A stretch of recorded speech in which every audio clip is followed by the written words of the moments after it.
नमस्कार. लाडकी बहीण योजनेबाबत मोठी अपडेट समोर येत आहे.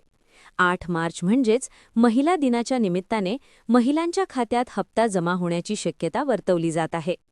राज्यात सध्या अर्थसंकल्पीय अधिवेशन सुरू असून यामध्ये लाडकी बहीण योजनेसाठी पुढील वर्षाचा निधी मंजूर होण्याची शक्यता आहे. मागील वर्षी 2025 मध्ये महिला दिनाच्या दिवशी 2 महिन्यांचे हप्ते एकत्रित देण्यात आले होते.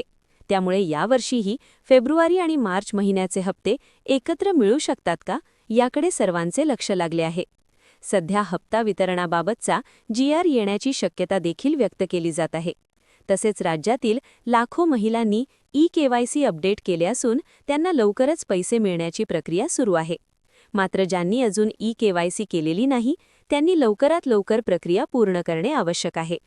महिला दिनाच्या निमित्ताने लाडक्या बहिणींना डबल आनंद मिळणार का, हे पाहणे महत्त्वाचे ठरणार आहे. धन्यवाद.